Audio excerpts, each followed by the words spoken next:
Another thing, though, about the humanitarian assistance is because it's so scattered, it tends to be increasingly a case of how to get attention.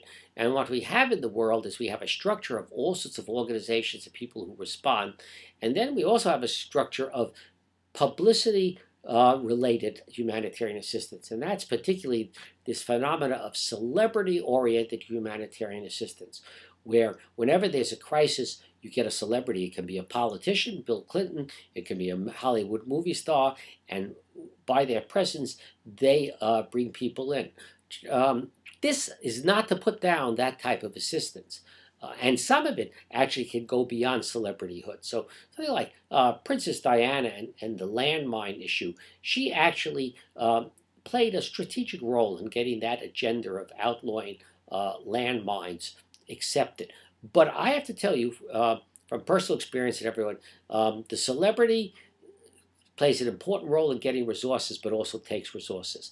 When you're in the middle of a conflict and a celebrity arises, it's amazing how many of the resources that you really should be using to address the crisis, the people in need, has to go to dealing with the celebrity. So that's one thing we're going to get more and more. This whole question of individual and celebrity assistance, whether it's humanitarian or developmental.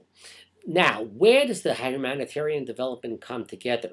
One of the things I show is you can look at a picture of Tokyo in the 1920s after an earthquake and in the 1990s. One, there's no city left, and one, there basically is a city.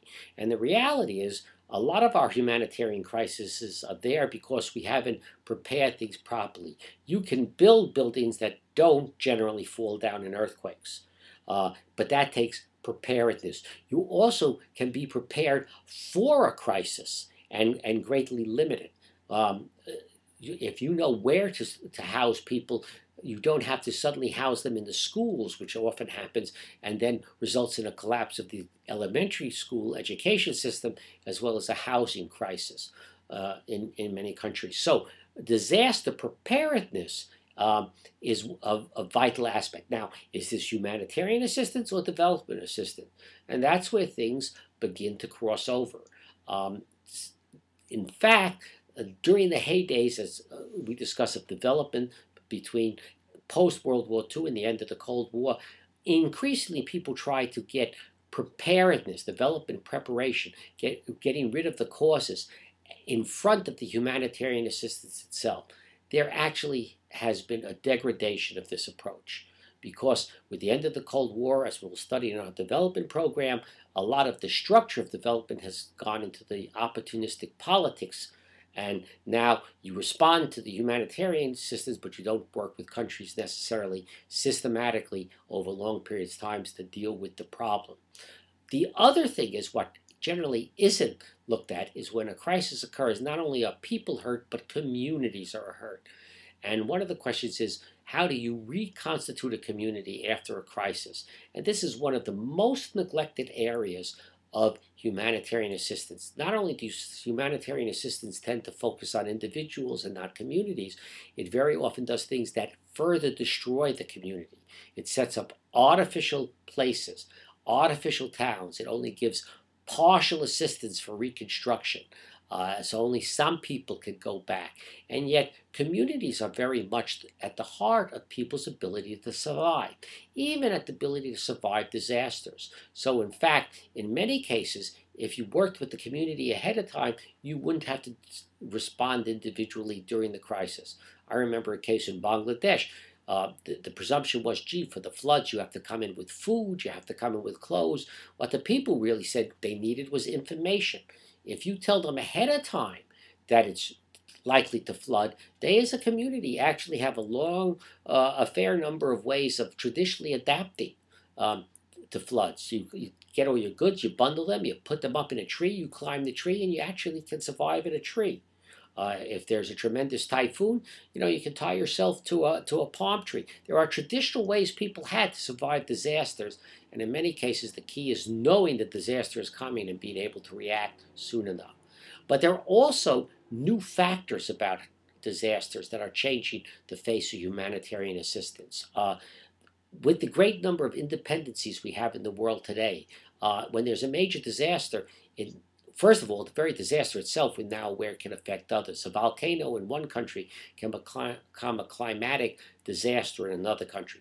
But also, with the movement of populations, a tremendous crisis in one country can result in an enormous flow of refugees into another country, and therefore become a social and economic crisis in that other country.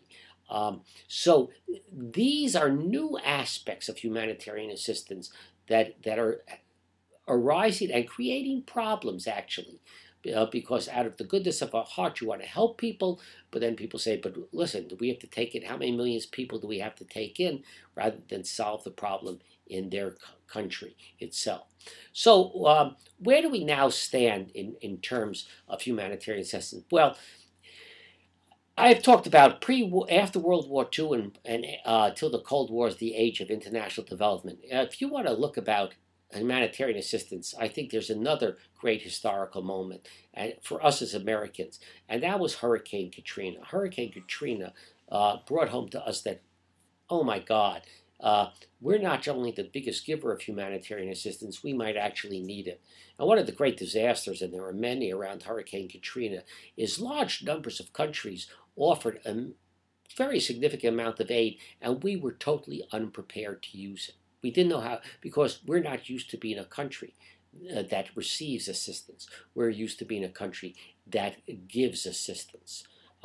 And the same degradation that occurred after the Cold War in terms of international development being a systematic effort to change circumstances for the better actually had a domestic equivalent in the United States. We've had a degradation of our public health system. We had a degradation of FEMA, our disaster assistance. There was a reason Katrina was so bad. We actually had not made the investments and actually made political decisions that worked against having a competent, pre-planned response for disaster.